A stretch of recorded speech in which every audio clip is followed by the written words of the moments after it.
Voilà, donc on va commencer. Merci beaucoup, beaucoup tout le monde d'être là et merci à Pablo et à Sophie d'avoir accepté notre invitation sur ce thème qui me tient beaucoup à cœur et je sais vous aussi parce que vous êtes plein à être là ce matin.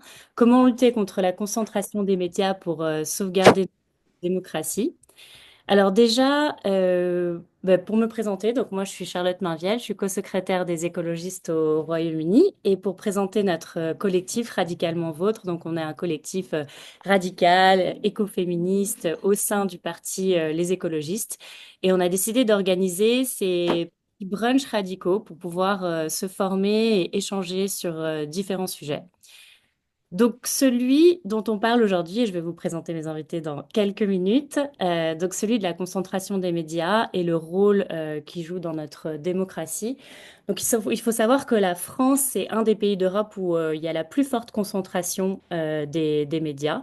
Il y a 90% des médias français qui sont détenus par 9 milliardaires, donc dont Vincent Bolloré pour le groupe Canal+, C8, CNews, Europe 1, etc. Ce serait trop long de tous les citer. Bernard Arnault, Xavier Niel, Patrick Drahi, etc. Et cette concentration des médias dans les mains du secteur privé, ça a vraiment un impact sur la diversité des opinions qui sont accessibles à tous et toutes, et ça renforce des biais idéologiques qui sont ceux notamment de leurs propriétaires. Et donc, voilà, ça affaiblit aussi le rôle des médias comme contre-pouvoir et comme acteur essentiel dans notre démocratie. Et donc aujourd'hui, on va se poser la question de savoir comment est-ce qu'on peut faire pour essayer de renforcer le rôle des médias du service public, des médias indépendants et limiter ceux des médias, notamment à la ligne éditoriale d'extrême droite. Je voudrais juste rappeler qu'avec les écologistes, donc j'ai porté une motion donc au sein de notre parlement du parti, on va dire, avec notamment la commission de lutte contre l'extrême droite pour un engagement des écologistes et de nos représentants à ne pas intervenir dans des médias à la ligne éditoriale d'extrême droite, donc CNews, le JDD, etc. Et donc, bon, au motif que ces médias-là amplifient les idées d'extrême droite dans le débat public, qu'on ne peut pas vraiment s'y exprimer. On est très stigmatisé quand on s'y exprime et nos propos sont, voilà, sont tournées en dérision, et puis aussi que c'est des médias qui ont été condamnés par la justice pour des propos racistes, sexistes, homophobes, etc. Et donc, c'est contre nos valeurs. Euh, excusez-moi, est-ce que vous pouvez juste vous mettre en mute? Oh, je crois qu'Harmonie, il faut que tu mutes les personnes qui n'ont pas le micro mute. Si tu... Maintenant que tu es passé host, c'est toi qui peux le faire. Euh, donc, euh, donc voilà, donc je vais vous présenter aujourd'hui nos deux super invités. Donc on a Sophie Taillé-Poulian qui est députée Génération du Val-de-Marne et qui a beaucoup porté ces questions à l'Assemblée nationale et j'ai suivi ton travail de près et avec attention. Donc je suis ravie de pouvoir t'avoir aujourd'hui. Et Pablo Pio-Vivien, qui est rédacteur en chef de la revue Regard. Et on est aussi ravis de t'avoir, Pablo, et d'écouter ta parole dans divers médias, sur divers plateaux, qui nous fait toujours du bien. Tu es souvent une des rares voix de gauche qu'on se réjouit d'entendre. Donc voilà, merci beaucoup à vous deux d'être là. Donc, je vais commencer par Sophie. Est-ce que tu voudrais bien nous parler des activités que tu as eues à l'Assemblée nationale sur les sujets de régulation des médias, donc notamment pour contrer les dérives des chaînes comme CNews et C8 qui appartiennent donc au groupe Bolloré? Est-ce que tu pourrais nous dire, selon toi, quelles mesures, donc déjà, tu as commencé à essayer de mettre en place et qui ont eu un certain succès, tu nous en parleras, mais qu'est-ce qui doit être davantage mis en place pour lutter contre cette concentration des médias dans les mains d'intérêts privés et pour essayer de garantir un véritable pluralisme médiatique au service de notre démocratie? Vaste question, mais je te donne la parole. Merci beaucoup, Charlotte. Merci beaucoup, Sandrine, et toutes celles et ceux qui organisent. D'abord, je voudrais vous souhaiter à tous et toutes, bien sûr, une très, très bonne année, tant sur le plan personnel que sur le plan de votre engagement, de notre engagement, politique. Donc ça, c'est la première chose. Il faut qu'on soit tous et toutes très mobilisés, malgré un début d'année où on a l'impression de faire le jour de la marmotte, hein, on recommence et avec quasiment les mêmes et on essaye d'éviter les catas. Alors, la situation dans laquelle on est politiquement aujourd'hui, bien sûr, c'est un tout, et la question de la presse et des médias est au cœur de cette crise démocratique, bien entendu. Donc, c'est vrai que tu disais, Charlotte, que j'ai pas mal travaillé là-dessus à l'Assemblée nationale depuis les 2 ans et demi qu'on y est élu, mais en fait, on a été tout de suite dans la commission culture, éducation dans laquelle je travaille, on a été tout de suite mis au pied du mur de ça. Bah, une des premières mesures, c'était dans le projet de loi de finances rectificatif en 2022, la suppression de la redevance. La redevance, je vous rappelle, qui finançait l'audiovisuel public. Et c'est vrai, quand on parle de concentration, on a peut-être tendance à se dire qu'on ne va parler que de la presse privée, mais je pense que l'intérêt aussi, c'est l'alliage en fait entre des propositions éditoriales publiques et privées. Donc, je pense que c'est important et je vous en dirai un mot parce que ça fait vraiment partie des alertes rouges actuellement sur la question de la presse et la question de l'indépendance des médias et de l'accès du plus grand nombre à des informations de qualité, vérifiées, qui permettent d'éclairer le débat démocratique. La place du service public est extrêmement importante et elle est remise en cause depuis pas mal de temps maintenant. D'abord, je pense que la première chose qu'il faut dire, sans faire je veux pas faire un grand truc universitaire parce que je suis pas universitaire, mais c'est quand même que le pluralisme, et c'est au fondement de la démocratie et de la République. La loi de 1881, ça fait partie des lois fondatrices de la République lorsqu'elle s'est enfin ancrée à partir des années 1875. Donc, c'est une des premières lois, enfin en tout cas une des lois cadres qui vraiment ancre. Qu'est-ce qu'elle dit, cette loi? Elle dit la presse, enfin l'imprimerie est libre. Voilà ce qu'elle dit.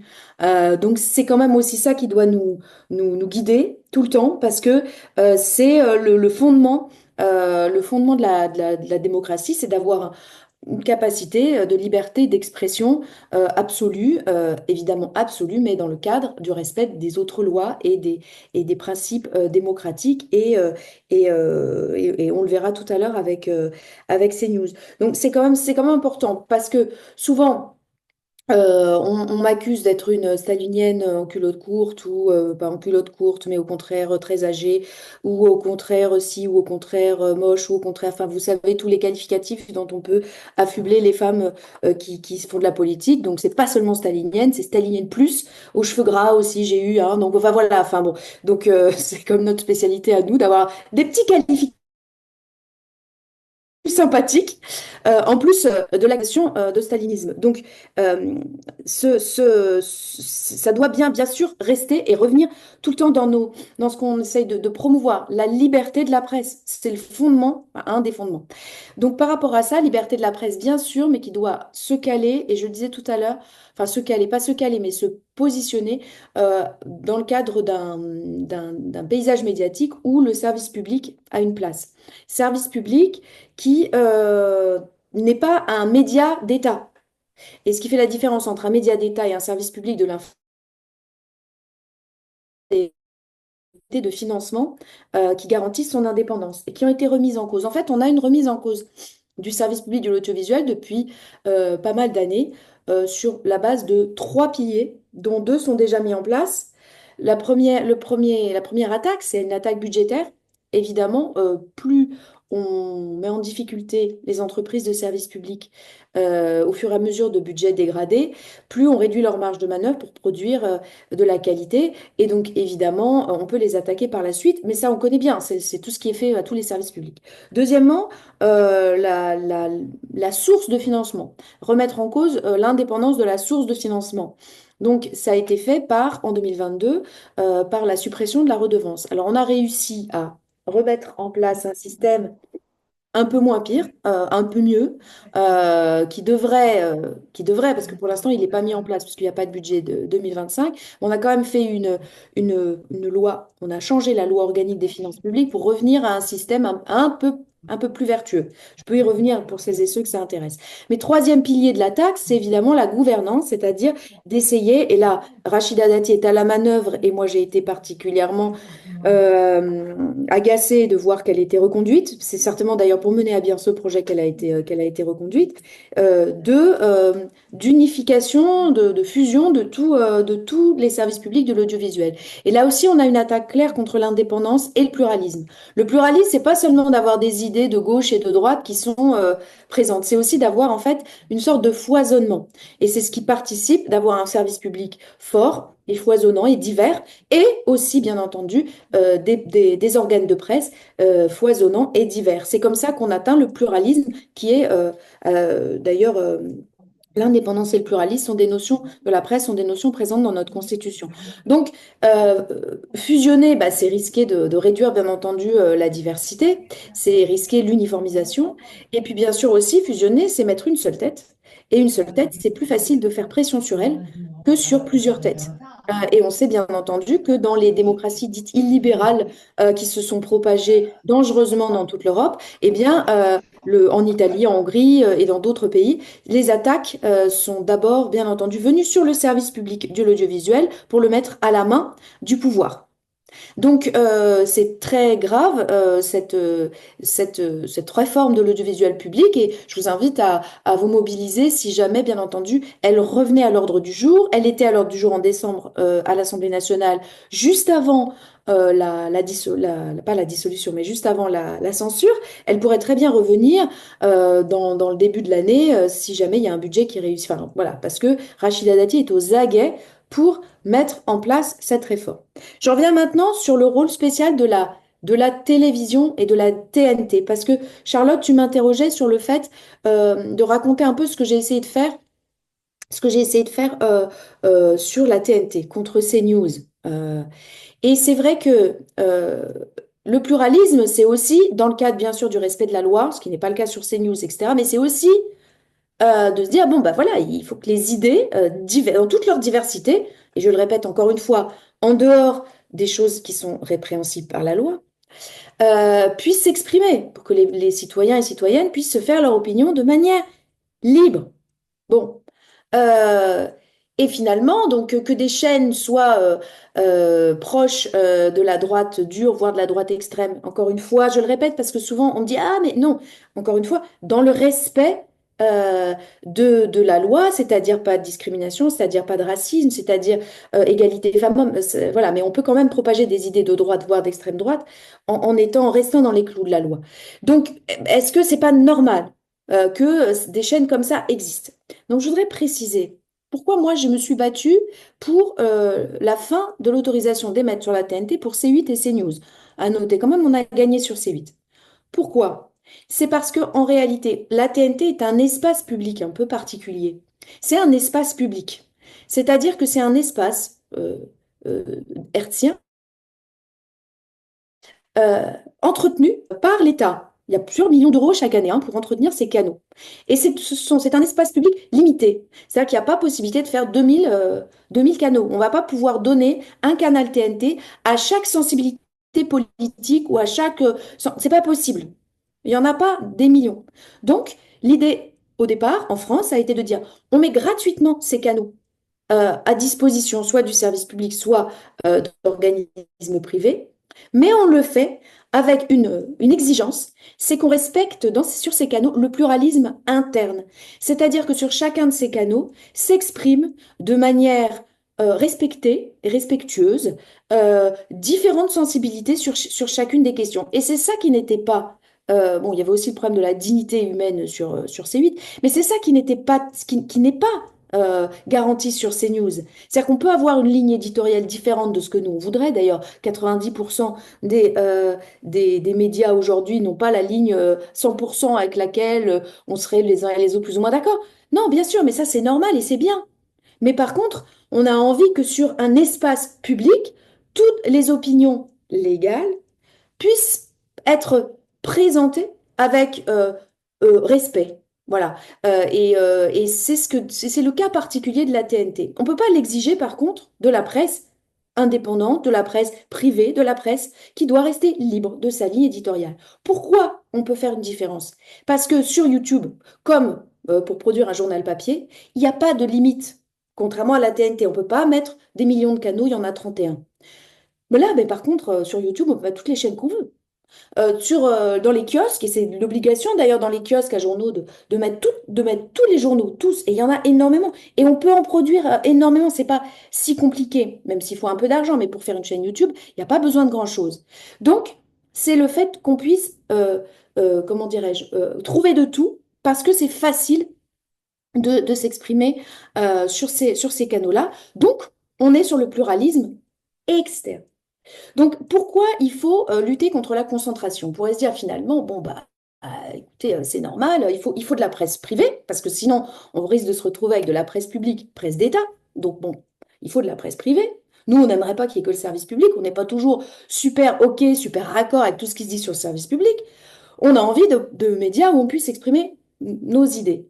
Euh, mais d'abord, il faut l'éviter euh, parce que s'il y a trop de concentration, eh ben, il y a un risque. En fait, il y a deux risques à la concentration. D'abord, l'uniformisation et deuxièmement, l'accès pour les actionnaires, à la maîtrise des journaux. Et donc, c'est là-dessus, sur ces deux choses, qu'il faut se bagarrer. Un, il faut lutter contre la concentration en revoyant la loi de 86. Ça, c'est un vaste chantier, mais on commence à y voir clair. La loi de 86 qui fixe la concentration, enfin la lutte contre la concentration est totalement obsolète. Quand je dis 1986, vous imaginez bien qu'il n'y avait pas Internet, qu'il n'y avait pas énormément de choses qui étaient possibles par rapport à... Enfin, le paysage était totalement différent d'aujourd'hui, donc totalement obsolète. Et puis, beaucoup de choses aussi laissé à désirer déjà dans cette version de 1986. Donc il faut la changer, c'est un objectif très important. Donc Rachida Dati n'arrête pas de dire que elle va réformer la loi de 86, mais enfin on observe qu'elle commence par vouloir réformer le service public euh, vers une réforme très dangereuse. Donc il y a la parole et puis il y a les actes. Et puis deuxième chose, il faut aussi, parce qu'il y aura toujours des actionnaires et toujours des médias privés, il faut aussi protéger, une fois de mettre un cordon sanitaire entre les rédactions et les actionnaires. Que des actionnaires veuillent fonder un journal avec une ligne éditoriale qui soit la leur. Bah, c'est bien et c'est très bien et c'est normal. Encore une fois, dans le respect de la loi, etc. Mais ce qu'il faut faire, c'est garantir aux journalistes la capacité à exercer leur métier de manière déontologique. Et donc, il faut mettre des barrières entre l'actionnaire et les journalistes. Et c'est ça que visait une des propositions de loi que j'ai faites sur le droit d'agrément, qui est un des outils possibles pour faire en sorte que de donner des garanties, des capacités d'action et de préservation de leur capacité de travail et de préservation du cadre déontologie des journalistes, pour faire en sorte qu'un actionnaire qui rachète un journal, là c'était Bolloré qui rachetait JDD, ne puisse pas exiger des journalistes qu'ils fassent un travail qui aille contre leur déontologie. Et ça, c'est le plus important. Mais, enfin, c'est le plus important, c'est extrêmement important. Il y a plusieurs dispositifs, plusieurs idées, plusieurs possibilités pour mettre en place cette forme d'étanchéité entre l'actionnariat et les rédactions. Le droit d'agrément en est un. Qu'est-ce que le droit d'agrément? C'est le fait que, en cas enfin, lorsque le directeur de la rédaction change, eh bien, le collectif de travail que constitue la rédaction puisse donner un avis, c'est-à-dire aussi un droit. Alors, il y en a certains qui disent droit de veto, d'autres qui disent droit d'agrément. Bon, c'est à peu près la même chose, sauf que dans les modalités, ça donne pas exactement les mêmes capacités. Je dirais peu importe. L'important, c'est qu'on puisse pas imposer un directeur de la rédaction qui va être à la solde de l'actionnaire. Comme ça, il tirera aussi sa légitimité du collectif de journalistes. Et donc, si l'actionnaire veut mettre la main dans la rédaction, soit imposer sa ligne politique, soit imposer des trucs qui l'arrangent au niveau commercial. Bernard Arnault, par exemple. Bernard Arnault, bon, il a ses visées politiques et tout, mais je pense que c'est pas trop son orientation politique personnelle, contrairement à Bolloré, qui est moteur. Par contre, ce qu'il veut, c'est le business. Donc, il fait de la pub pour LVMH dans les échos. Et comme par hasard, c'est pas marqué que c'est de la pub. Mais en fait, c'est de la pub. Qu'est-ce que fait la rédaction? Elle gueule. Elle dit, c'est pas possible. Nous, on est un journal, on n'est pas d'accord avec les échos souvent, mais c'est un journal quand même qui a une certaine qualité d'information, qui vérifie les informations, etc., etc. Mais Pablo parlera beaucoup mieux que moi de ce que c'est être un journaliste. Euh, Qu'est-ce bah, en fait, il utilise son journal comme pour faire de la pub, mais sans le dire. Donc ça, c'est absolument anormal. Ça fait partie des dangers de l'actionnariat privé dans un journal. Donc, que fait la rédaction des Échos, qui a ce type de droit, hein, qui a aujourd'hui le droit d'agrément? Ce qu'on propose, c'est pas la révolution euh, léniniste, hein. Ça existe dans un certain nombre de journaux, notamment les Échos, Libération, Le Monde, donc des journaux très divers, pour que la rédaction, le collectif de journalistes soucieux de pouvoir travailler dans de bonnes conditions, des droits collectifs qu'ils ont, et pas seulement des droits individuels qui se résument au droit de prendre la porte, mais des droits collectifs. Donc ça, c'est vraiment le deuxième type de choses à faire. Un, revoir les règles de la concentration. Deux, vérifier qu'à la TNT, le pluralisme est bien au sein de chaque chaîne. Trois, doter le service public de moyens d'exister pour garantir son indépendance. Et quatre, et j'en terminerai par là, il faut aussi donner des droits aux journalistes et lutter contre la précarité. Parce que l'indépendance des journalistes, leur capacité à écrire les papiers qu'ils souhaitent écrire de la manière dont ils souhaitent les écrire, avec toute l'honnêteté possible, mais avec des partis pris aussi, s'ils le souhaitent, c'est aussi leur donner les moyens de subsister. Et donc ça, c'est extrêmement important. On l'oublie souvent, mais tout cela, on doit se dire que, et pour terminer, je terminerai par là, l'information n'étant pas un bien comme les autres, euh, c'est pas un bien c'est un bien qu'on doit vraiment, avec lequel on doit à la fois garantir une production privée aussi, mais qu'elle soit de qualité. Il faut donner des droits particuliers et veiller à la précarité, avoir des moyens d'existence dignes. Et ça me semble extrêmement important. N'oublions jamais la question sociale, bien entendu, qui est souvent au cœur des enjeux démocratiques. Et donc, je terminerai par là. Euh, Pas de presse libre, pas de démocratie sans presse libre. Et donc, c'est un combat majeur qui est par ailleurs passionnant. Et je laisse maintenant la parole aux autres. J'espère ne pas avoir été, enfin à Pablo, j'espère ne pas avoir été trop longue. Non, c'était parfait, Sophie. Merci beaucoup. Et effectivement, soutenez les médias indépendants, soutenez les médias de gauche, féministes, écologistes. Ils en ont vraiment besoin. Notre démocratie en a besoin. Et merci, Sophie, aussi de nous rappeler d'avoir très bien résumé à la fin tout ce qui est possible, parce qu'on a parfois un sentiment d'impuissance vis-à-vis de ce qui se passe dans les médias et des dérives. Et en fait, le législateur, les députés, les parlementaires peuvent porter des choses. Et on l'a vu notamment avec la victoire que vous avez obtenue par rapport à C8 et plein d'autres. Il y a beaucoup à faire. Donc merci beaucoup. Maintenant, Pablo, merci d'être avec nous encore une fois. Donc, tu es rédacteur en chef de la revue Regard, donc un média indépendant de gauche.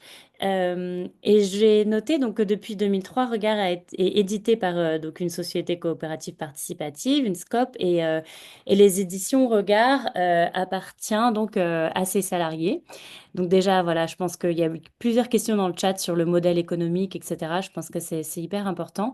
Donc, est-ce que tu pourrais nous parler de ce modèle et aussi, bien sûr, nous donner ta perspective de journaliste sur les risques posés par la concentration des médias par les acteurs privés et aussi le rôle que des médias de service public et des médias indépendants peuvent et doivent jouer. Merci. Je réactive le son. Bonjour à tous et à toutes et bonne année, comme ça a déjà été dit tout à l'heure. Moi, j'ai plein de remarques à faire déjà sur ce qu'a dit Sophie, parce que désolé Sophie, en tout bien, tout honneur et avec toute mon amitié, il y a des choses avec lesquelles j'étais pas tout à fait d'accord. Et donc je vais peut-être commencer par ça et puis après arriver sur Regard. Parce qu'en fait moi j'ai une double casquette entre guillemets, c'est que effectivement j'appartiens à un média qui appartient à la galaxie des médias indépendants de gauche en tant que rédacteur en chef de la revue Regard, mais j'interviens aussi dans des médias mainstream qui appartiennent à des milliardaires, notamment sur BFM TV, mais pas uniquement. Alors, tout à l'heure, tu as dit un truc, Sophie, qui m'a un peu interloqué. Tu as dit il faut que les journalistes puissent écrire les articles qu'ils veulent de la façon dont ils le veulent. Moi, je suis rédacteur en chef d'une revue on a une ligne éditoriale. Et ça, c'est important, la notion de ligne éditoriale, parce que, en gros, alors, on décide collectivement, hein, c'est des débats en permanence qui parfois peuvent être un peu musclés. Et là, j'ai eu le cas, par exemple, la semaine dernière, j'ai un chroniqueur à Regard, qui est un ancien professeur d'économie à la retraite, qui m'a envoyé une chronique qu'il avait rédigée pour me dire à quel point le rapport de Mario Draghi, qui est l'ancien patron de la BCE, était absolument génial et que Emmanuel Macron et Ursula von der Leyen, c'était absolument génial qu'ils l'aient lu et qu'ils en aient parlé.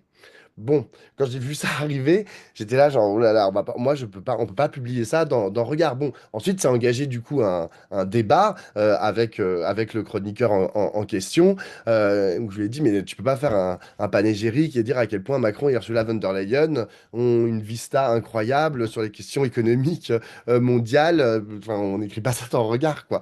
Et bon, on a eu un débat. Mais ce que je veux dire, c'est que tous les médias ont une ligne éditoriale.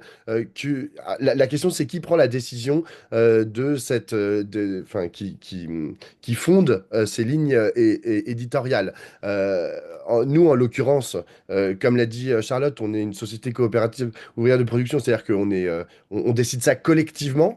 Alors, c'est pas sans heurts. Nous, on n'est que 5, et rien qu'à 5, parfois c'est très musclé. On représente tous, on a tous des idées à peu près, on est tous de gauche bien évidemment, mais on a tous des idées un peu différentes sur ce que devrait être la gauche, sur un tel qui a dit ça, et puis on n'est pas d'accord, et puis un autre qui pense ça, etc. Enfin, où est-ce qu'on place la question sociale, la question écolo, les questions de lutte pour les droits des minorités. Enfin, je veux dire, c'est intense, et nous, on réussit à s'en sortir parce qu'on est 5. Lorsqu'on passe à des rédactions où il y a beaucoup plus de monde, élaborer une éditoriale est quelque chose de beaucoup plus compliqué et qui nécessite nécessairement des hiérarchies, ce que nous n'avons pas. Nous, tout le monde est à peu près à égalité et en gros, on gueule tous à peu près aussi fort. Et donc, c'est un débat d'idées permanent mais intéressant.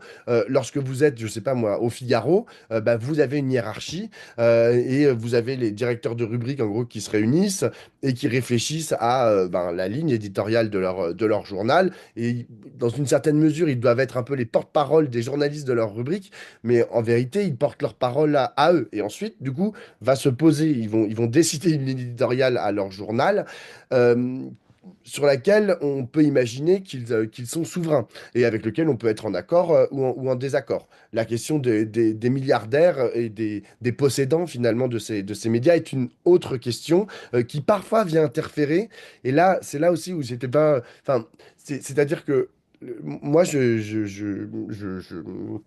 j'interviens parfois quasi quotidiennement à BFM TV. Donc BFM, c'est une télévision qui appartient à un groupe, alors qui appartenait à un groupe Altis, c'est le groupe dans lequel il y avait SFR, dont le propriétaire était Patrick Drahi, un milliardaire français, enfin franco-israélien. Euh, Aujourd'hui, ça a changé, ça a été vendu il y a quelques mois et ça appartient à un autre milliardaire, Rodolphe Saadé, qui possède un grand groupe, CMA CGM, du transport de containers par bateau. Euh, la relation entre l'actionnaire et les salariés en l'occurrence BFM TV, honnêtement, est quelque chose de très ténu. C'est-à-dire que, par exemple, du temps de Patrick Drahi, là, j'ai pas encore assez de recul sur ce qui se passe avec Rodolphe Saadé, mais du temps que Patrick Drahi, en gros, je ne sache pas, et je connaissais les rédacteurs en chef des différentes tranches horaires de BFM, les programmateurs, enfin à peu près toutes les équipes. euh, jamais Patrick Drahi ou des gens de la direction n'ont appelé en disant, ouais, il faut inviter telle personne, il faut dire ça, voici ce que c'est que, voilà ce que vous devriez dire ou ce qui doit être dit sur mon antenne. En revanche, ce que j'ai vu, c'est qu'il y a une anticipation par les salariés de ce que pourrait vouloir l'actionnaire et de ce que pourrait être une ligne éditoriale en accord avec l'idéologie, mais parfois, à mon avis, largement fantasmée, de l'actionnaire. Et donc, il y a des mécanismes, mais du coup, c'est des mécanismes qui sont flous. Enfin, je veux dire, c'est pas des ordres qui sont envoyés par mail par le milliardaire à l'ensemble de la rédaction. C'est des choses, à mon avis, qui relèvent de l'anticipation et aussi de l'inscription dans un cadre général qui tend vers une certaine façon de penser et de voir, en l'occurrence, le présent qu'ils sont censés informer. C'est-à-dire que comme on est... il faut voir où sont situées, par exemple, toutes ces chaînes de télé et les grands journaux mainstream, c'est-à-dire dans l'Ouest parisien, dans les beaux quartiers, et puis tu as les gens qui viennent à pied, parce qu'en fait, ils habitent juste à côté, à Neuilly, à Boulogne ou dans le 15e arrondissement de Paris et tout le monde, tout va bien. Et moi, j'étais un des seuls à venir en métro. Et quand je leur dis, bah, j'arrive presque en retard parce que, en fait, il y avait un problème sur la 8, les gens me regardaient, du genre choqués parce que je venais en métro, tu vois. Genre, et parce que, en vérité, dans ces rédactions, à partir d'un certain niveau, les gens. Ou bien viennent à vélo parce qu'ils habitent à Boulogne, c'est-à-dire c'est une ville de la périphérie parisienne plutôt très chic, ou bien ils viennent en taxi. Et donc, nécessairement, ça oriente en fait complètement ta vision du monde d'une certaine façon. Et s'en ressent derrière ben, les sujets que tu vas pouvoir proposer en tant que journaliste, les reportages que tu vas faire ou lorsque tu es commentateur, ce que tu vas raconter. Mais je voudrais quand même rappeler une chose qui, à mon sens, est très importante. Alors, notamment dans les médias télé que je connais, mais aussi dans les grands médias mainstream qui sont aux mains précisément de ces actionnaires, de ces quelques actionnaires milliardaires, c'est que ce sont.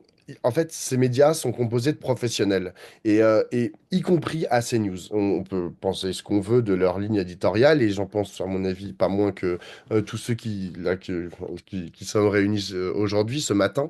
Mais ce sont des professionnels et ils travaillent en fait. Et ils produisent un produit qui est que nous, on va juger comme étant absolument détestable, horrible, etc., mais qui a quand même une certaine qualité. Et cette qualité, qui est d'ailleurs reconnue par les actionnaires, c'est que le produit fait une certaine audience. Et c'est là qu'il y a une question, à mon avis, qui est très importante lorsqu'on parle de médias, c'est la question du désir. C'est-à-dire que on est, on a beau dire CNews, c'est horrible, C8, touche pas à mon poste avec Hanouna, c'est horrible, etc. Bon, bah, il réunissait, enfin, il réunit encore jusqu'à fin février, Cyril Hanouna, 1 million de téléspectateurs. Et CNews est la deuxième chaîne d'information en continu et elle passe même parfois devant BFM TV. Ils produisent des contenus qui arrivent à susciter l'intérêt des téléspectateurs. Ce qui est un problème en soi. Enfin, je veux dire, et d'ailleurs, c'est assez intéressant parce que quand on regarde ce que, par exemple, la, la- parce que c'est assez représentatif politiquement de la France.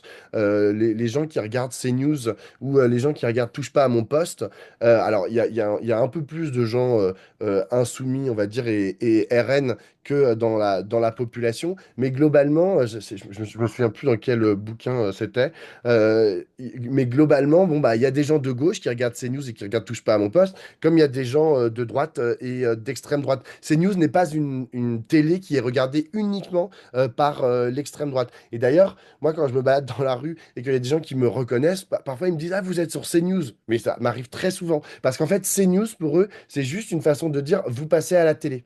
Et que eux, dans leur salon, par exemple, ils ont CNews allumé. Mais ils ont aucune... Enfin, ils n'ont pas l'impression de regarder un média d'extrême droite, de lire Minute, quoi. Genre, donc il y a des espèces de dissociations, en fait, qui sont faites entre le fait que ça soit un canal sur la TNT et ce qui véritablement est raconté. Euh, donc, pour en venir à ma revue, euh, mais je vais relier via la question du désir. C'est-à-dire que moi, j'ai un tout petit journal avec, genre, pas beaucoup d'audience, mais avec une ligne éditoriale, voilà, qu'on essaye de construire, comme j'ai dit tout à l'heure, avec parfois un peu de difficulté, mais enfin, on se bat. Euh, le, la différence par exemple, BFM TV, dans lequel, dont je suis salarié aussi, c'est qu'il n'y a pas de recherche. Enfin, moi, je cherche pas quand je suis à Regard, je cherche pas à parler à tout le monde. Ça m'intéresse pas. Genre, on n'interroge que des gens de gauche. On ne parle que, et on sait que de toutes les façons, on ne parle qu'à la gauche. Ce qui est assez confortable, hein, comme positionnement. C'est-à-dire que et ma gauche, elle va du Parti socialiste jusqu'au Parti communiste ou les trotskistes révolutionnaires, etc. Enfin, euh, et je vois bien que, et ça c'est une critique que je fais aux médias indépendants, que c'est le cas quand même de beaucoup de médias indépendants, y compris jusqu'à Mediapart. Tout à l'heure, je disais, sur CNews, il y a plein de gens de gauche, il y a plein de gens qui votent à gauche, qui regardent CNews.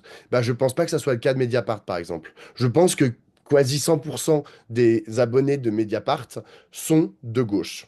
Ce qui situe Mediapart dans un certain endroit, qui est en fait un média de niche, même si c'est très important, ils ont plus de 200 000 abonnés, mais ça reste un média de niche qui s'adresse uniquement à la gauche, alors même que CNews, qui en vérité, bon, ils ont 200 000 personnes qui les regardent en fait en permanence, donc c'est à peu près le même étiage, hein, même si la télé, c'est pas du tout comme lire un article. D'ailleurs, je me demande qui lit les articles de Mediapart, comme je me pose la question de qui lit les articles qui sont postés sur le site de Regard. Je pense, hélas, pas grand monde, même s'ils peuvent être partagés. Ça ne veut pas dire que ils sont lus.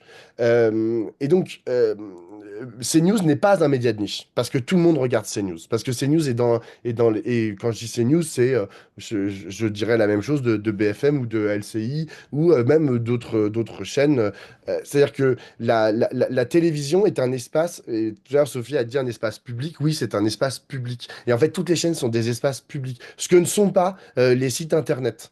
On n'est pas, moi, le site de regard.fr, c'est pas un espace public. Enfin, faut vraiment avoir envie de venir sur mon site pour lire ce qui s'y passe. Et d'ailleurs, ça pose une autre question. Et d'ailleurs, Sophie, je pense que tu pourrais t'en en parler parce que ça devient un vrai souci. Aujourd'hui, tous les médias, on fait plein de réunions avec tous les médias indépendants. En fait, on a calculé, si on prend tous les médias indépendants et je sors Mediapart parce ils sont beaucoup plus gros que les autres, mais si je prends Reporter Politis, blablabla, Basta, en tout, on est à peu près 200 journalistes.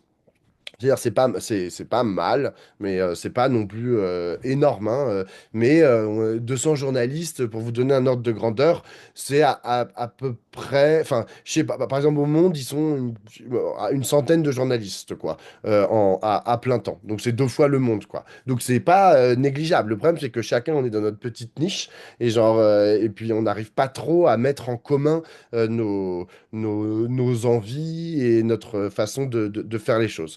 Mais bon, ça, c'est une question que je mets de côté. Moi, en fait, j'en ai un peu marre en fait qu'on soit des confettis de médias indépendants et que chacun, tu vois, je sais pas moi, il y a Vincent Tibéri qui sort un livre sur l'extrême droite et là, il est littéralement interviewé par tous les médias de gauche, c'est-à-dire on est 20 et genre 20 interviews de Vincent Tibéri avec bah, globalement les mêmes questions, quoi. Donc ça, c'est pas possible. Et le problème, c'est qu'on fait ça tout le temps. C'est-à-dire que genre sur tous les sujets, genre, il y a un sujet de violence policière, il y a un nouveau rapport sur je sais pas quoi, un rapport du GIEC, machin, et on fait tous la même chose. Parce que globalement, on n'est quand même pas non plus si éloigné sur plein de sujets. Donc moi, je trouve qu'il y a plein de choses qu'on devrait mettre en commun. Et après, essayer de construire nos spécificités, mais enfin, là où il y a des nuances entre ce qu'on veut dire, essayer de le travailler, mais de façon indépendante. Non, moi, ce que je voulais dire, c'est qu'on a un gros problème avec les médias indépendants, c'est que on a perdu les moyens de faire venir les gens sur notre site depuis 10 ans de façon mais drastique. En fait, on a commencé par perdre. On a pensé à un moment que les réseaux sociaux, ça allait être génial parce que ça allait pouvoir permettre à tout le monde de lire tout, etc. Bon, on sait bien, enfin, c'était un leurre. On n'aurait jamais dû le croire. Donc, tout le monde, par exemple, s'est précipité sur Facebook. Le problème, c'est que Facebook, ils ont changé leur algorithme. Moi, je l'ai vu il y a 6 ans. On avait des milliers de likes sur Regard et du jour au lendemain, plus rien. Genre, on n'a plus aucun like, plus aucun partage, etc. Parce qu'ils ont changé leur algorithme et que désormais, il fallait payer Facebook pour pouvoir apparaître. La deuxième chose, c'est que on a perdu Twitter.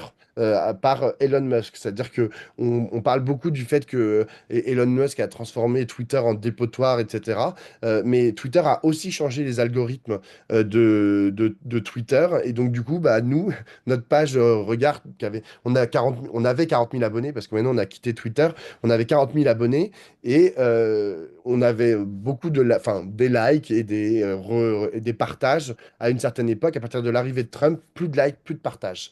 Et là, il est en train de se passer exactement la même chose sur Google, à deux endroits, sur Google Actu et Google en général. C'est-à-dire qu'avant, lorsque, je sais pas, Macron faisait son allocution présidentielle, on écrivait, tout le monde, tous les médias écrivaient des articles sur Macron. Mais lorsqu'on tapait Macron sur Google, eh ben, moi, j'avais l'heureuse surprise de voir que Regard était dans les, allez, 7 ou 8, le 7 ou huitième rubrique, quoi. Enfin, site qui était proposé par Google, ce qui nous faisait beaucoup de vues, quoi.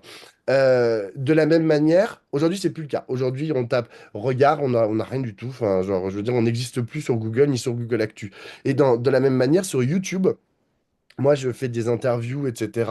Et je poste des vidéos un peu de débat politique sur ma page YouTube, où pareil, on a genre 50 000 abonnés, je crois. Et ben avant, je mettais la vidéo en ligne et immédiatement, je sais pas exactement comment ça se passait, mais je pense que c'était envoyé à tous les gens qui étaient abonnés. Enfin, en tout cas, ils le voyaient de façon préférentielle et du coup, ils cliquaient. Et du coup, dans la première heure, j'avais beaucoup de vues. Là, bah, ce n'est plus le cas. C'est-à-dire qu'ils ont aussi changé, Google Les a changer algorithmes. l'algorithme. Et ce qui nous pose, en tout cas, enfin, des énormes problèmes. Et donc, c'est pour ça que vous avez beaucoup de médias indépendants qui ont développé des newsletters. C'est-à-dire qu'ils envoient des mails tous les jours ou toutes les semaines. On le voit pour Libé, pour Mediapart, pour Basta. Enfin, tout le monde fait ça. Tous Mm. les médias indépendants font ça. Parce que ça nous permet d'avoir une relation directe, en fait, avec nos lectorats, sans passer par ben, ces grands groupes de l'intelligence, enfin du Ouais. numérique, qui décide des choses sans qu'on puisse avoir la main dessus. Il y a quelque chose d'encore plus dangereux qui nous pend au nez. Ça, c'est pour Sophie aussi, c'est la question de la neutralité du net. C'est quelque chose en fait qui était fondamental depuis le fondement d'Internet, depuis le moment où on a posé des câbles et on s'est dit, tiens, on va faire Internet, c'est-à-dire en gros que vous téléchargiez de la musique, des vidéos de chats, un podcast de France Culture ou d'ailleurs qu'on fasse ce Zoom, vous étiez traité de la même façon. C'est-à-dire que 1 mégabit, bah, c'est 1 mégabit et on s'en fiche de ce qu'il y a dedans.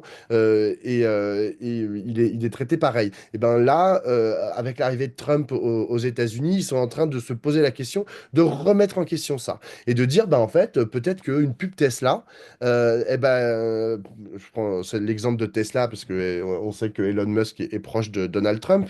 Eh ben, une pub Tesla Tesla pourra être considérée comme plus importante que un Zoom organisé autour des questions de la concentration des médias.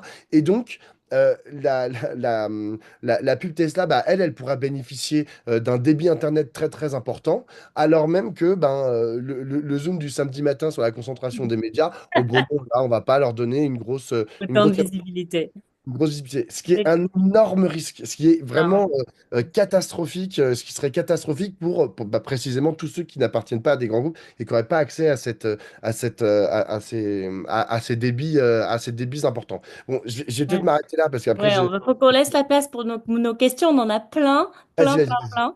plein. Bon, Sophie, je te donne juste vite fait. Je crois que tu lèves la main pour que tu voulais réagir. Et puis, j'ai au moins 4-5 questions qu'il faut que je vous pose. C'était pour se caler parce que moi, à 11h30, je dois vous Oui, quitter. exactement. J'ai lu un peu le chat, j'ai écouté Pablo, donc évidemment, j'ai des choses à ajouter et à Oui. présenter et débattre. Mais voilà, dis-moi, s'il y a trois Oui, quatre, oui. Oui, oui, alors je vais peut-être vous en dire plusieurs et puis on va te donner la parole. Donc oui, il y a une question sur le cordon sanitaire contre l'extrême droite. Est-ce qu'elle est encore possible? Je pense que, je sais pas, s'il y a plusieurs personnes qui ont peut-être vu cette vidéo d'un journaliste belge qui explique qu'en fait, voilà, ils n'ont pas la place, les politiques d'extrême droite sur les chaînes du service public. Et il dit à la fin, bon, c'est trop tard pour la France, mais qu'est-ce qu'on peut faire à ce niveau-là? Il y a des questions sur le financement et notamment voilà ce dont parle Julia Cagé sur qu'est-ce qu'on peut faire en termes de régulation du financement des médias. Vous en avez déjà un peu parlé. Il y a aussi des questions sur les écoles de journalisme. Donc il y a eu le rachat de l'ESJ notamment et voilà qu'est-ce qu'on peut faire pour éviter que ces universités aussi de journalistes soient rachetées. Bah voilà, déjà, je vais commencer avec un peu ces trois-là. Et Sophie, si tu veux commencer à répondre un peu. Ben voilà, c'est justement ces éléments que j'avais vus aussi dans le chat que je voulais, enfin, sur lequel je voulais réintervenir. Euh, je suis tout à fait. Alors, bon, on est dans le Zoom le samedi matin après le Nouvel An, donc je me suis pas forcément super bien exprimée. Et Pablo, tu as raison quand tu disais que tu relevais ce que j'avais dit, les journalistes n'écrivent pas ce qu'ils veulent. Enfin, faut pas que les journalistes écrivent ce qu'ils veulent. En fait, ce que je voulais dire par là, c'est qu'il faut que les journalistes puissent d'abord qu'ils soient tranquilles sur le respect de la déontologie. C'est quoi la déontologie journalistique? C'est partir des faits, les énoncer, après les avoir vérifiés, recoupés, et après les livrer avec la ligne éditoriale qui est celle de l'organe de presse auquel ils appartiennent. Donc il y a à la fois, il y a un lien entre l'individu, c'est-à-dire le respect de la déontologie, de l'honnêteté journalistique qui doit être garanti. Et puis bien sûr, bah, le collectif de travail, et puis bah, le truc pour lequel on bosse. Enfin, je veux dire, quand on bosse pour les échos, on va pas commencer à faire des chroniques tous les jours sur toutes les pages sur, je sais pas, je vais même pas dire des trucs politiques, sur la vie artistique en fait. C'est un journal économique, donc on va prendre les choses sur le prisme économique, etc. Et bon, et orienté libéral. Donc quand je dis les journalistes, il y a deux choses. Il y a le respect enfin, de garantir aux gens qui peuvent travailler selon la déontologie qui a été fixée dans des chartes internationales, donc on sait ce que ça veut dire. Et puis, bien sûr, dans le cadre d'un collectif de travail. Donc, c'est pour ça qu'il faut allier droit individuel et droit collectif de la rédaction qui est dirigée par un rédacteur en chef et donc qui a, dans la plupart des médias, pouvoir de dire bah, on va plutôt traiter sous tel angle ou on va plutôt traiter tel ou tel sujet plutôt que d'autres. Donc ça, c'est la première chose, mais c'est extrêmement important parce que c'est là que beaucoup se jouent les choses.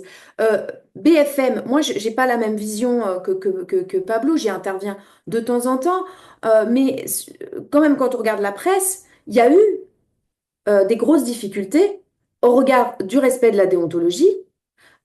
Et c'est lié, et ça c'est ce que disait Pablo, au fait aussi que beaucoup de journalistes viennent du même moule, où dès qu'on grimpe un peu, on devient de cette forme comment dirais-je, de milieu, en fait, des journalistes télé. Je pense que c'est très différent, la presse, aussi écrite. Je pense que c'est différent, voilà. Mais donc on prend bah, la conscience étant liée à l'existence déterminant la conscience, comme dirait l'autre. C'est vrai que bah, ça joue. Mais à BFM, avec Drahi, il y a quand même eu des problèmes d'indépendance et notamment de lien avec le pouvoir politique. Euh, je vous garantis aussi qu'à TF1, il y a des histoires incroyables de TF1 dans les années. Il y avait un bouquin de Pierre Péan d'ailleurs, je crois, qui racontait que, par exemple, je connais l'histoire d'un maire qui a été joué à Qui veut gagner des millions. En fait, il avait les questions à l'avance parce que Bouygues, il négociait un projet immobilier sur la commune du Gard. Enfin, ça, c'est des choses, voilà. Et aujourd'hui, on a eu quand même, pour le nouvel actionnaire de BFM, on a des craintes extrêmement importantes à la rédaction de BFM. Et on a aussi ce qui s'est passé à La Provence, qu'il avait racheté quelques années avant, où quand ils n'ont pas bien, pas traité comme il fallait la venue de Macron à Marseille, ils se sont fait réprimander. Et c'est parce qu'il y a eu une réaction de la rédaction et un élément nationalement très fort de mobilisation que le rédacteur en chef s'est pas fait débarquer. Parce qu'il y avait un traitement qui n'était pas celui que voulait Rodolphe Saadé. D'ailleurs, moi, ça m'intéresse, ça, cette histoire Rodolphe Saadé, parce qu'en réalité, je pense que le choix de Macron, c'est pas de faire chier Bolloré, c'est pas de lutter contre la concentration, c'est d'avoir pied dans cette concentration. Et c'est son ami Rodolphe Saadé qui le lui permet. C'est-à-dire que chacun, finalement, est son média, et son bouquet de médias. Donc là, Rodolphe Saadé, il est en train de construire un bouquet de médias, Média 360. Vous allez voir que bientôt, il va racheter des maisons d'édition, très certainement, euh, pour pouvoir avoir, bah, d'un côté, on a l'extrême droite avec les médias de Bolloré, de l'autre côté, on a le centre radical avec les médias de Saadé, et puis bah, tout ça, ça assume le débat démocratique, finalement, pense-t-il. Bon, mais moi, enfin, le problème, c'est que et là, j'en viens à ce que tu disais, Pablo, là sur lequel je suis pas d'accord. À CNews, il n'y a pas beaucoup de professionnels. Et j'en veux pour preuve, quand CNews a été racheté, il y avait un nombre de journalistes bien plus, avec carte de presse, bien plus important qu'aujourd'hui. Et je reboucle sur un sujet qui est le sujet de l'aide, des aides à la presse et de comment est-ce qu'on pourrait conditionner les aides à la presse pour faire en sorte que quand on aide un journal, on n'aide pas, parce que c'est quand même l'argent public, un tract. Voilà. Donc, on n'aide pas à faire des tracts, ou sinon, il y a d'autres modes de financement, des partis politiques, des organisations syndicales, etc. Mais c'est pas l'aide à la presse. Et donc, c'est notamment un des critères qu'on pourrait mettre en place. C'est bien sûr le droit d'agrément, la capacité de la rédaction du collectif de journalistes à défendre son intégrité professionnelle. Deuxièmement, c'est garantir qu'il y a une certaine part de la masse salariale qui embauche des journalistes. Pas des communicants, pas des rédacteurs qui reformulent les contenus d'agences de presse, non, des journalistes. La part de l'enquête. L'enquête, ça, c'est extrêmement important. C'est vrai ce que tu disais, Pablo, sur le fait que Mediapart est dans une niche. Mais Mediapart fait un travail extrêmement important d'enquête qui, après, irrigue toute la presse. Quand Mediapart révèle des affaires, je pense par exemple à Alexis Keller. Bon, pour l'instant, il n'y a pas énormément, enfin, mais quand même, si Mediapart n'est pas là, personne ne sait ça. Et donc, derrière, ça alimente la presse plus mainstream parce qu'il y a une rigueur dans les enquêtes et dans le travail journalistique. Ça devient un fait. Ce qui est écrit à part, ce sont des faits. Il y a une ligne éditoriale claire, assumée, mais quand ils écrivent des choses, ce sont des faits.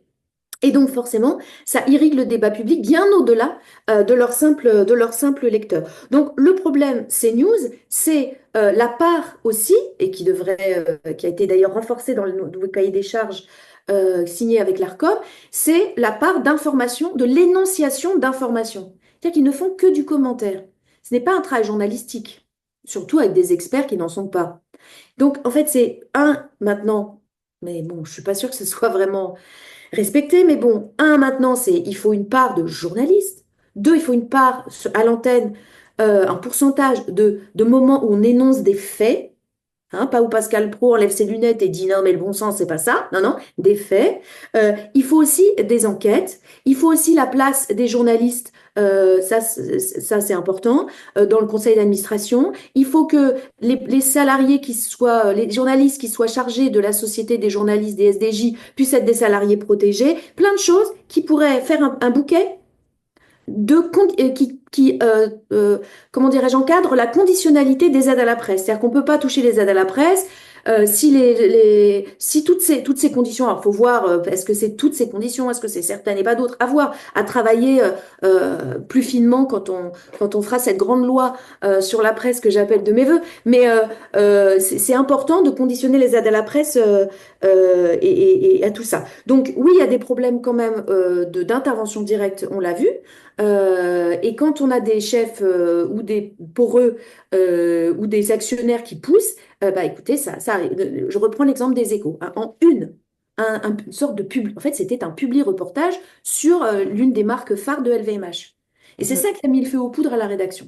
Je termine d'un mot, parce que c'est un truc et je ne serai pas long parce que Pablo a tout dit, mais les algorithmes. Les algorithmes. Oui, il faut un minima une transparence et au mieux une régulation pour faire en sorte que l'accès au pluralisme ne soit pas entravé par ces outils qui sont aujourd'hui aux mains des autres milliardaires dont on parle moins, notamment dans le débat français, que Bolloré, Saad, etc., qui sont Musk, Zuckerberg et compagnie, qui, eux, orientent énormément le débat public et ne l'orientent pas dans une dimension de la construction de citoyens éclairés, mais au contraire de consommateurs asservis. Merci Sophie et tu fais bien de parler des algorithmes, c'est vrai qu'on en parle peu. Et Pablo, pour revenir vers toi on a que quelques minutes, mais sur certaines des questions qui ont été posées, déjà, je pense que tu as tout à fait raison sur le fait que les médias indépendants et Mediapart, on parle à un petit nombre et c'est pour ça que c'est important aussi que des personnes comme toi, comme Sandrine et d'autres et de gauche aillent souvent dans certains médias aussi comme BFM pour qu'on puisse aussi porter nos sujets. C'est essentiel, donc merci de le faire. Est-ce que tu as un avis sur les écoles de journalisme qui sont rachetées et puis aussi sur le statut des journalistes? Il y a quelqu'un dans le chat qui disait que finalement, entre influenceurs, éditorialistes, parfois tous les journalistes à qui il faut donner une carte de presse, etc. Est-ce que tu as ces avis sur ces deux questions-là? Et t'es mute. Pardon. Sur les écoles de journalisme, j'ai pas tellement d'avis. J'ai pas fait une école de journalisme moi-même. Je vois le mouvement qui est à l'œuvre, en fait, qui est de considérer ces écoles comme des biens marchands comme les autres. Et plus profondément même comme des outils pour essayer de développer enfin, des armes idéologiques en gros chez des jeunes personnes qui plus tard vont prendre des places dans des médias que posséderaient justement ces mêmes milliardaires qui investissent dans les écoles de journalistes. Donc effectivement, moi je suis d'accord avec Sophie, c'est-à-dire que l'information n'est pas un bien comme les autres. Alors moi, ce qui m'embête un peu lorsqu'on dit ça, et je le dis aussi, hein, enfin, c'est que en vérité, la santé n'est pas un bien comme les autres. Les biens agricoles ne sont pas des biens marchands comme les autres. Enfin, je veux dire, je vois pas trop, je sais pas, à part les jouets et encore, enfin, qu'est-ce qui est un bien marchand comme un autre avec lequel on pourrait faire n'importe quoi et qui pourrait être dans la main de milliardaires, d'industriels milliardaires qui font n'importe quoi. Enfin, je veux dire, je suis pas d'accord avec le fait que l'industrie de notre armement, par exemple, soit dans les mains de Dassault. Enfin, je veux dire, ça m'ennuie aussi. Donc, voilà, dans ces cas-là, il faudrait. Mais bon, là, on revient aux questions anticapitalistes de base, c'est-à-dire réfléchir à d'autres façons de structurer notre société que sur la base de bah, je te vends un truc et tu m'achètes mon truc. Et que ce truc puisse être tout et n'importe quoi. Donc, bien évidemment, il faut essayer de protéger les écoles de journalisme des mains des milliardaires et assurer leur indépendance. Pour ce qui est de la question influenceur, commentateur, journaliste, etc., c'est hyper compliqué. Moi, je suis vraiment complètement contre C'était une proposition de la France Insoumise. Alors, je ne sais pas si ça avait été repris dans le socle Nouveau Front Populaire, mais de créer une commission de déontologie des journalistes, en gros, qui déterminerait ce qu'est un média et ce qui ne l'est pas, ce qui est un journaliste et ce qui ne l'est pas. Moi, j'avoue que je ne sais pas qui serait dans ce type de structure, mais ça me fait toujours un peu peur, en fait, que des gens puissent décider ça. Je rappelle qu'aujourd'hui, il y a une carte carte de presse qui existe, mais que la carte de presse ne définit pas si on est journaliste ou pas. C'est-à-dire que vous avez des journalistes, et parfois vraiment formidables, qui n'ont pas la carte de presse pour des raisons souvent pécuniaires. C'est-à-dire que Souvent pour avoir la carte économique, de hein. presse... Ouais. Comment? Souvent des raisons économiques, ouais. Exactement, c'est-à-dire pour Ouais. avoir la carte de presse, il faut pouvoir dire que dans l'année passée, vous avez gagné plus de 50% de vos revenus via un média. Mais donc, par exemple, si, je sais pas moi, je prends Salomé Saké, je pense qu'ici on est tous d'accord pour dire que cette femme est formidable et que c'est une journaliste formidable. Si elle gagne, par exemple, trop d'argent en vendant ses bouquins, si elle gagne plus que 50% de ses revenus par ses bouquins, eh ben elle peut se voir refuser la carte de presse. Bon, après, il peut y avoir des négociations avec la commission, etc. Bref, tout ça pour dire que moi, je suis vraiment pas pour essayer de trier, parce qu'après, ça veut dire que quelqu'un qui fait un formidable travail, mais sur sur Internet, je prends par exemple David Dufresne. David Dufresne, il a un média sur Internet qui s'appelle Au Poste. Il fait vraiment un travail inestimable et génial de journaliste, mais c'est vrai qu'il n'a pas un média papier, il a pas une chaîne de télé ou je sais pas quoi. Sous prétexte qu'il est que sur YouTube, on devrait lui enlever son... Non, je pense Non. pas. Ouais. Son titre de journaliste, je ne pense pas. Donc voilà, donc je pense que faut faire très attention à ça. Après, évidemment, le, le principe, vous savez, il y a une émission sur RMC qui s'appelle Les Grandes Gueules.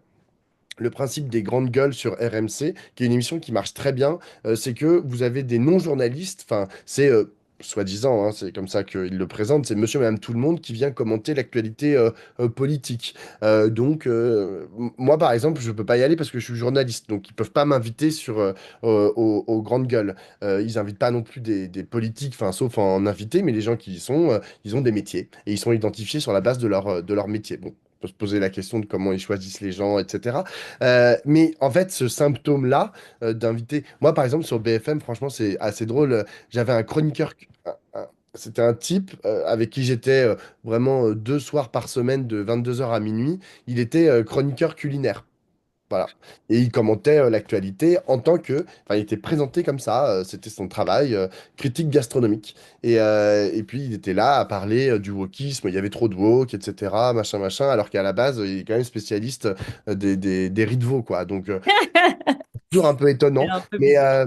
oui, mais le truc, c'est que moi aussi, par exemple, parfois, alors moi, j'essaye de faire mon travail le mieux possible. Je voyais, il y avait un commentaire, peut-être que je terminerai là-dessus, qui disait, oui, quand je vois Pablo sur BFM, bon, j'admire son courage et sa ténacité, mais j'ai l'impression de voir un poisson essayer de respirer hors de l'eau. Oui, ça, c'est tout à fait vrai. C'est-à-dire que ce ne sont pas des espaces, là, aujourd'hui, les médias mainstream, pas que sur BFM, hein. Moi, je vais aussi sur le service public, et je pense que Sophie et Sandrine peuvent aussi être témoins de ça. Quand tu vas chez Quelle Époque sur le France 2, je suis pas non plus dans un élément hyper de gauche où tout le monde est là, non mais c'est super, tu peux penser un peu différemment que François-Olivier Gisbert et Christophe Barbier, enfin, à côté de qui je suis assis. Non, c'est compliqué. En fait, tous ces espaces-là sont des espaces compliqués pour des paroles alternatives qui vont pas exactement dans le sens de ce que ces gens-là imaginent la pensée mainstream.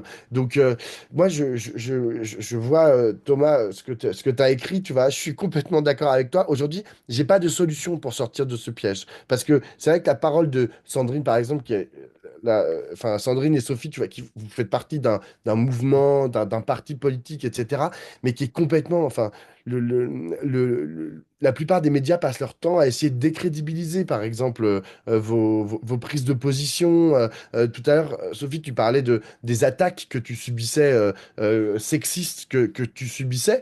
Mais en vérité, au-delà de ça, il y a la façon dont, par exemple, sont présentées, par exemple, une prise de parole de Sandrine quelconque, la façon dont c'est présenté par un journaliste. Parfois, il va le faire de façon très neutre, mais juste avec un petit sourire.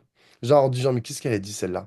Tu vois? Et le truc le petit sourire, je le vois parfois. En fait, je peux même pas le noter. Je peux pas dire, Sandrine Rousseau a dit ça, vous pouvez pas le dire avec le petit sourire comme ça parce que ça décrédibilise.